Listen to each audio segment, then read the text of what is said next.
আসসালামু আলাইকুম সবাইকে শুভ সন্ধ্যা। আমি শেখ আসাদুজ্জামান পারভেজ তোমাদের সামনে আবার হাজির হয়েছি ঈদের পরে ফার্স্ট ক্লাস।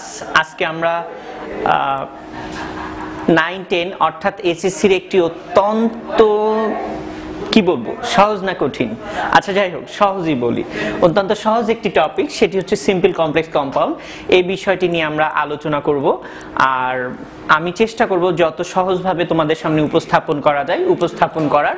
তো আমরা একেবারে শুরুতে চলে যাই, আলোচনায় চলে যাই।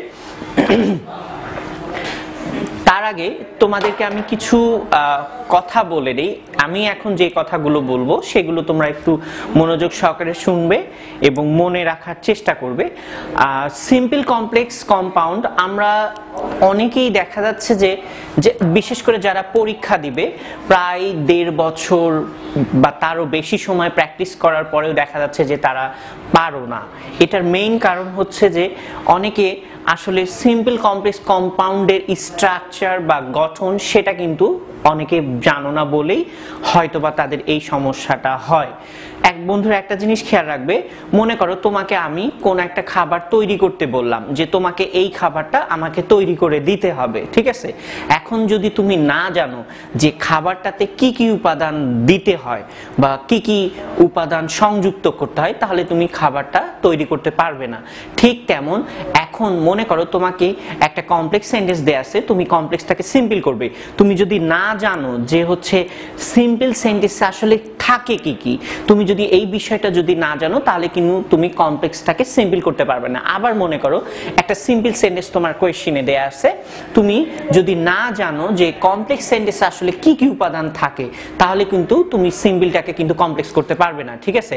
আবার দেখো সিম্পল সেন্টেন্সটাকে বা কমপ্লেক্স সেন্টেন্সটাকে যদি কম্পাউন্ড করতে বলা হয় তোমাকে, তুমি যদি না জানো যে কমপ্লেক্স সেন্টেন্সে কি কি থাকে, কম্পাউন্ড সেন্টেন্সে কি কি থাকে বা কম্পাউন্ড সেন্টেন্সের বৈশিষ্ট্য কি, এটা যদি তুমি না জানো তাহলে কিন্তু তুমি কম্পাউন্ড করতে পারবে না। তো আমি যেটা তোমাদেরকে বোঝাতে চাচ্ছি যে, আবার বলছি, একটি খাবার তৈরি করতে হলে যদি তোমাকে বলা হয় এই খাবারটি তৈরি করো, তুমি যদি না জানো যে খাবারটিতে কি কি উপাদান লাগে তাহলে কিন্তু তুমি খাবারটা তৈরি করতে পারবে না। ঠিক তেমন সিম্পল কমপ্লেক্সের কম্পাউন্ডের ক্ষেত্রে তুমি যদি না জানো যে সিম্পল সেন্টেন্সে আমি যখন সিম্পল সেন্টেন্স তৈরি করতে যাব সিম্পল সেন্টেন্স আমার কি কি লাগবে, বা আমি যখন কম্পাউন্ড বা কমপ্লেক্স সেন্টেন্স করতে যাব আমার কমপ্লেক্স বা কম্পাউন্ড সেন্টেন্সে কি কি লাগবে, এটা যদি তুমি না জানো তাহলে কখনোই তুমি যতই রুলস পড়ো না কেন এক সময় না এক সময় তুমি রুলস অবশ্যই, you must forget the all rules, তুমি অবশ্যই সব নিয়মগুলো ভুলে যাবে। এই জন্য তোমাকে জানতে হবে সিম্পল কমপ্লেক্সে কি কি উপাদান থাকে। আর একটা বন্ধুরা আমি তোমাদেরকে একটা বিষয় বলে দেই, বিভিন্ন বইগুলোতে দেখবা there are lots of rules on simple complex compound. Simple complex কম্পাউন্ডের অনেক রুলস আছে, but I don't teach you any rules of them, কিন্তু আমি তোমাদেরকে এগুলো কোনো রুলস শেখাবো না। I will just teach you some techniques, আমি তোমাদেরকে কিছু টেকনিক শেখাবো যে টেকনিকগুলো অ্যাপ্লাই করে তুমি কি করবে, ইজিলি রুলস মনে না থাকলেও তুমি ইনশাল্লাহ ওগুলো করতে পারবে। এরকম আমি তোমাদেরকে কিছু টেকনিক শেখাবো। এখন আমরা প্রথমে চলে যাই। আমি কিন্তু দেখো বন্ধুরা, আমি কিন্তু প্রথমেই বলেছিলাম আমাদের সিম্পল কমপ্লেক্স কম্পাউন্ডের ক্ষেত্রে আমাদের প্রথমে জানতে হবে সিম্পলে কি কি থাকে, কম্পাউন্ডে কি কি থাকবে, কমপ্লেক্সে কি কি থাকবে, ঠিক আছে? আমরা আগে ওগুলো জেনে নিব। আর একটা বিষয় বলে দেই যে সিম্পল কমপ্লেক্স কম্পাউন্ডের ক্ষেত্রে আমাদের করার পূর্বে আমাদের কিছু জিনিস জানতে হয়, সেটা হচ্ছে ক্লোজ, বা অনেকে এটাকে ক্লজ বলে, no problem, the both pronunciation are correct, clause অথবা ক্লজ। আর একটা হচ্ছে ফ্রেজ। আমরা প্রথমে এই জিনিসগুলো একটু জেনে নিব। প্রথমে আগে আমরা ক্লোজ সম্পর্কে একটু আইডিয়া নিই। ক্লোজ, আচ্ছা এখন হোয়াটস ক্লোজ? ক্লোজ কি মনে রাখতে হবে, every sentence is a close. প্রত্যেকটি সেন্টেন্সই হচ্ছে এক একটি ক্লোজ। কি বললাম? প্রত্যেকটি সেন্টেন্সই হচ্ছে এক একটি ক্লোজ। গুড, আচ্ছা have a look some example. কিছু এক্সাম্পল আমরা দেখি। I love my country.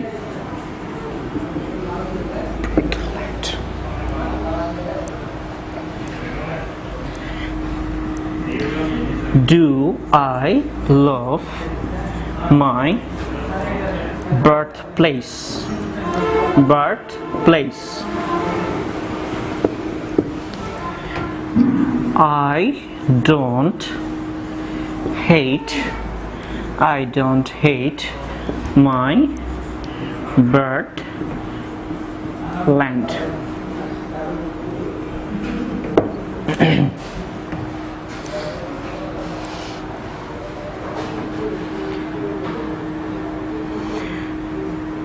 How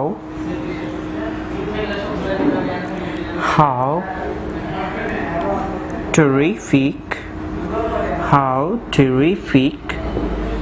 my country is. How terrific my country is.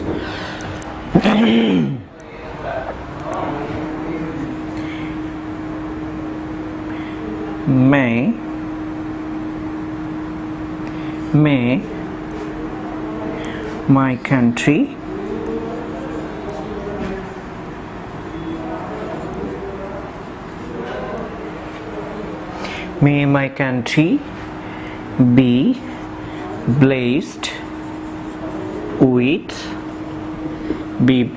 with happiness.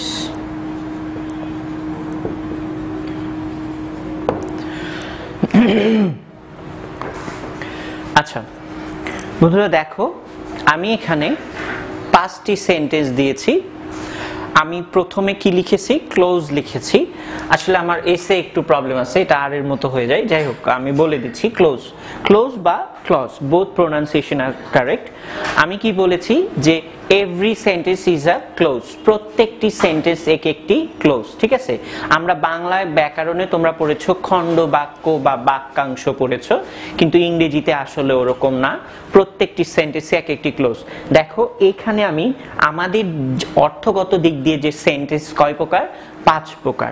এই 5 প্রকার সেন্টেন্সের উদাহরণ কিন্তু আমি দিয়েছি। প্রথমে দেখো I love my country, এটা অ্যাসার্টিভ সেন্টেন্স, এটা কিন্তু একটা সেন্টেন্স। ঠিক আছে, আচ্ছা আবার দেখো do I love my birthplace, বলছে আমি কি আমার জন্মভূমিকে ভালোবাসি। তারপর বলছে এটাও একটা sentence, I don't hate my birthland বা birthplace, আমি আমার জন্মভূমিকে ঘৃণা করি না, তার মানে আমি আমার জন্মভূমিকে ভালোবাসি, এটা একটা সেন্টেন্স। আবার দেখো how terrific my country is, বলছে আমার দেশ কত সুন্দর। একটা জিনিস খেয়াল রাখবে বন্ধুরা, the word terrific has 2 meanings. এই ওয়ার্ড টেরিফিক ওয়ার্ডটার 2টা অর্থ রয়েছে, একটা হচ্ছে ভয়ানক আর একটা হচ্ছে চমৎকারক, অত্যন্ত চমৎকার। তো এখানে আমি চমৎকার অর্থে ব্যবহার করেছি how terrific my country is, বলছে যে আমার দেশটা কতটা সুন্দর। ঠিক আছে, তো এটা একটা সেন্টেন্স। আবার দেখো ওটা হচ্ছে এক্সক্লামেটরি সেন্টেন্স, এটা হচ্ছে এক্সক্লামেটরি সেন্টেন্স, তাহলে এটাও একটা সেন্টেন্স। আবার দেখো may my country be blessed with happiness, তাহলে এটাও হচ্ছে কি? এটা হচ্ছে অপটেটিভ সেন্টেন্স। এটা অপটেটিভ সেন্টেন্স এবং এটি একটা সেন্টেন্স। তাহলে দেখো বন্ধুরা, অর্থ অনুযায়ী সেন্টেন্স যে 5 প্রকার, আমি এই 5 প্রকার সেন্টেন্স দিয়ে বুঝিয়েছি। আর এই 5 প্রকার সেন্টেন্সের প্রত্যেকটি কিন্তু এক একটি ক্লোজ, কারণ আমি ডেফিনিশনে বলেই দিয়েছি যে ওয়ার্ডস ক্লোজ, এটা আমি কিন্তু ডেফিনিশনে বলে দিয়েছি যে প্রত্যেকটি সেন্টেন্স এক একটি ক্লোজ। আচ্ছা, আর একটা বিষয়, এখন হয়তো বা অনেকে প্রশ্ন করতে পারো, many students may ask the question, অনেকে এই প্রশ্ন জিজ্ঞেস করতে পারো যে হোয়াট ইজ সেন্টেন্স, সেন্টেন্স আসলে কি? হোয়াটস সেন্টেন্স, সেন্টেন্স কি? মনে রাখবে বন্ধুরা, a sentence must have a finite verb and a subject। আবার বলতেছি, a sentence must have a subject and a finite verb, বা অনেকে এটাকে finite verb উচ্চারণ করো, সমস্যা নাই, both pronunciation are correct, one is American and another is British pronunciation, both are correct। আচ্ছা, তাহলে a sentence must have a finite verb and a subject। একটা জিনিস দেখো, in the first sentence there is a subject and a finite verb, that means this is a sentence, এটা হচ্ছে একটা sentence, কারণ একটি সাবজেক্ট রয়েছে, একটি ফাইনাইট ভার্ব রয়েছে। Next look at the second sentence দেখো, in this sentence also in this sentence also there is a subject and a finite verb. Subject, one subject and one finite verb. Acha. In the third sentence either in the third sentence either there is a subject and also a finite verb. Subject and finite verb. That means the third sentence is also a sentence, and the fourth one, in the fourth one also there is a subject and a finite verb, এবং চতুর্থটাতে একটি subject রয়েছে, একটি finite verb রয়েছে. That means this is also a sentence. Now have a look at the last and final sentence. শেষ এবং final সেন্টেন্সে দেখো এখানেও একটি সাবজেক্ট রয়েছে এবং একটি ফাইনাইট ভার্ব রয়েছে. এই যে সাবজেক্ট এবং একটি ফাইনাইট ভার্ব, সাবজেক্ট এবং একটি finite verb. That means this is also a sentence. তার মানে হচ্ছে I want to mean that this 5 sentences all are clause. এই পাঁচটা সেন্টেন্সই ক্লোজ. তাহলে মনে রাখতে হবে ক্লোজের ডেফিনিশন হচ্ছে প্রত্যেকটি সেন্টেন্স এক একটি ক্লোজ. তাহলে এখানে 5টি সেন্টেন্স আছে, এই প্রত্যেকটা সেন্টেন্সই এক একটি ক্লোজ. ঠিক আছে, এই 5টাই ক্লোজ. আর সেন্টেন্সের বৈশিষ্ট্য কি, আর হোয়াট সেন্টেন্স কি? সেন্টেন্স হচ্ছে যেখানে ন্যূনতম একটি মাত্র সাবজেক্ট এবং ন্যূনতম একটি মাত্র ফাইনাইট ভার্ব. দেখো, please pay attention to the word ন্যূনতম, মিনিমাম ওয়ার্ডটাতে তোমরা একটু লক্ষ্য রাখবে. আমি কিন্তু বলছি ন্যূনতম. যে সেন্টেন্সে ন্যূনতম একটি সাবজেক্ট এবং একটি ফাইনাইট ভার্ব থাকবে সেটি হচ্ছে সেন্টেন্স. আমি তোমাদেরকে এখানে দেখিয়েছি প্রত্যেকটি সেন্টেন্সে একটি সাবজেক্ট এবং একটি ফাইনাইট ভার্ব রয়েছে. আচ্ছা, তাহলে ক্লোজ. আচ্ছা দেখো, এখন তুমি চিন্তা করতেছো যে ক্লোজ শিখে আসলে কি হবে. দেখো, তুমি মনে করো একটা সিম্পল সেন্টেন্স দেয়া আছে, ওই সিম্পল সেন্টেন্সটাকে তুমি কমপ্লেক্সে রূপান্তর করবে. আমরা জানি যে কমপ্লেক্স সেন্টেন্সে ন্যূনতম কয়টি ক্লোজ থাকে? কমপ্লেক্স সেন্টেন্সে ন্যূনতম 2টি ক্লোজ থাকে. কমপ্লেক্স সেন্টেন্সে কয়টি ক্লোজ থাকে? ন্যূনতম 2টি ক্লোজ. একটি প্রিন্সিপাল ক্লোজ বা আর হচ্ছে এক বা একাধিক সাবঅর্ডিনেট বা ডিপেন্ডেন্ট ক্লোজ. এগুলো আমরা পরে শিখবো, what is principal clause and what is dependent clause, এগুলো পরে. তাহলে দেখো, আবার বলছি, যখন মনে করো কোয়েশ্চেনে সিম্পল সেন্টেন্স দেয়া আছে, তোমাকে বলা হলো কমপ্লেক্স করবে না হলে কম্পাউন্ড করবে, তোমাকে কি করতে হবে? তখন তোমাকে ন্যূনতম কিন্তু 2টা ক্লোজ নিতে হবে. কমপ্লেক্স বা কম্পাউন্ড যখন করবে তোমাকে ন্যূনতম 2টা ক্লোজ নিতে হবে. তাহলে বন্ধুরা একটা জিনিস দেখো, যদি তুমি ক্লোজ সম্পর্কে না জানো বা ক্লোজ কিভাবে তৈরি করতে হয়, তাহলে তুমি সিম্পলকে কমপ্লেক্স বা কম্পাউন্ড করতে পারবেই না. ঠিক আছে, এই জন্য আগে আমাদের ক্লোজ জানতে হবে. তাহলে বন্ধুরা দেখো, আমি কিন্তু আবার বলছি, আমি কিন্তু বারবার একটা কথা রিপিট করছি. কেন রিপিট করছি? এটার কারণ আছে. ক্লোজে ন্যূনতম একটা সাবজেক্ট থাকবে আর একটা ফাইনাইট ভার্ব, একটা সাবজেক্ট একটা ফাইনাইট ভার্ব. তার মানে যখন তুমি সিম্পল থেকে কমপ্লেক্স করতে যাবে, তোমাকে ক্লোজ তৈরির সময় কি করতে হবে? প্রথমে একটা সাবজেক্ট নিবে, একটা ফাইনাইট ভার্ব নিবে. ঠিক আছে, নিতে হবে. তারপরে তুমি তোমার প্রয়োজন অনুযায়ী সেন্টেন্সকে বড় করার জন্য বিভিন্ন রকমের ফ্রেজ, বিভিন্ন কিছু যুক্ত করতে পারবে. আচ্ছা, এই হচ্ছে ক্লোজ. এবার আমরা ফ্রেজ শিখবো. কেন ফ্রেজ শিখবো? এটার একটা কারণ আছে. ফ্রেজও আমাদের লাগবে. ক্লোজ দরকার হয় তুমি যখন কমপ্লেক্স এবং কম্পাউন্ড সেন্টেন্স তৈরি করো, তখন দরকার হয় clause. But you have to use different types of phrases in the case of simple sentence. কিন্তু যখন তুমি সিম্পল সেন্টেন্স করতে যাবে, তখন তোমাকে অবশ্যই কিন্তু ফ্রেজ ইউজ করতে হবে. আবার বলতেছি, যখন তুমি সিম্পল সেন্টেন্স করতে যাবে, তখন তোমাকে you have to use different types of phrases. তোমাকে অবশ্যই কিন্তু ফ্রেজ ইউজ করতে হবে. and you can't ever use in a simple sentence a clause. Simple সেন্টেন্সে কখনো তুমি কি করতে পারবে না? ক্লোজ ইউজ করতে পারবে না. সিম্পল সেন্টেন্সে সবসময় তোমাকে ফ্রেজ ইউজ করতে হবে. তো আমরা একটু ফ্রেজ সম্পর্কেও আইডিয়া নেই.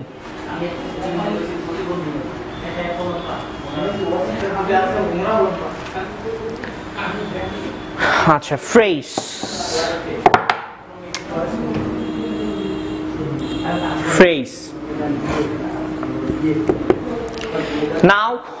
Now we will know the definition. We will try to know the definition of a phrase. এখন আমরা ফ্রেজের ডেফিনিশন জানার চেষ্টা করব। হোয়াটস ফ্রেজ? ফ্রেজ কি? Phrase is a group of words. Phrase is a group of words. Phrase হচ্ছে একগুচ্ছ শব্দ সমষ্টি। দেখো বন্ধুরা, এখানে সমষ্টির কথা বলা আছে। আমরা জানি সমষ্টি মানে কি? যোগফল। দুইটা বা তিনটা জিনিসকে একত্রিত করলে যা হয় সেটাই হচ্ছে সমষ্টি, ঠিক আছে? আচ্ছা, তাহলে বলছে যে ফ্রেজ কি? Phrase is a group of words or phrase is a combination of words. Phrase হচ্ছে এক বা একাধিক বা কতগুলো শব্দের সমষ্টি, ঠিক আছে? আচ্ছা, আমরা দেখি একটা উদাহরণ দেখি আমরা।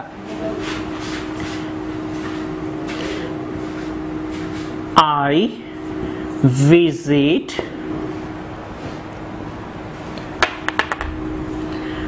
I pay a visit to my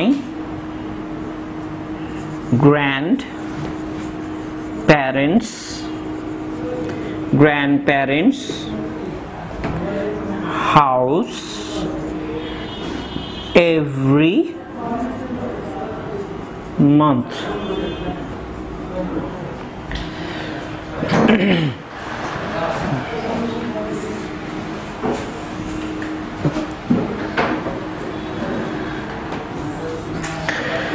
আচ্ছা বন্ধুরা, দেখো, please pay attention to this instance. এই উদাহরণটা I pay a visit to my grandparents house every month. আচ্ছা, every month। এখন দেখো এইখানে how many phrases are here in this sentence? এই সেন্টেন্সে কয়টা ফ্রেজ আছে? নাম্বার 1, নাম্বার 2, হাউসটা কিন্তু ওইটারই অংশ, and নাম্বার 3। এখানে দেখো here are 3 phrases in this sentence। এই সেন্টেন্সে 3টি ফ্রেজ আছে। একটা হচ্ছে a visit, আর একটা হচ্ছে to my grandparents house, আর একটা হচ্ছে every month। আচ্ছা, এখানে 3টা ফ্রেজ। বন্ধুরা, আমি ফ্রেজের ডেফিনিশন কি বলেছিলাম? Phrase is a group of words or combination of words. Phrase হচ্ছে একগুচ্ছ শব্দ সমষ্টি। আমি কিন্তু আবারই বলছি, আমি বলছিলাম সমষ্টি। সমষ্টি মানে কি?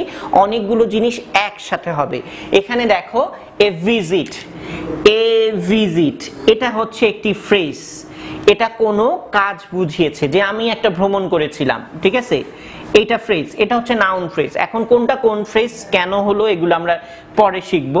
এটা একটা ফ্রেজ। এখানে দেখো 2টি শব্দ আছে, এটি একটি শব্দ, আবার ভিজিট একটি শব্দ। আর্টিকেল কিন্তু অক্ষরও হয় আবার শব্দ হয়। যখন ওইটি কোনো সেন্টেন্সে ব্যবহার হবে তখন আর্টিকেল একটি শব্দ হবে। আবার বলতেছি, when a article will be used in a sentence, it will be called a word. যখন আর্টিকেল একটা সেন্টেন্সে ব্যবহার হবে তখন ওটাকে আমরা ওয়ার্ড বলবো। তাহলে এটি একটি ওয়ার্ড, এটি ওয়ার্ড, অর্থাৎ এটি অ্যাডজেক্টিভ। পার্টস অফ স্পিচও যদি আমরা বলি, এটি অ্যাডজেক্টিভ এবং এটি হচ্ছে নাউন।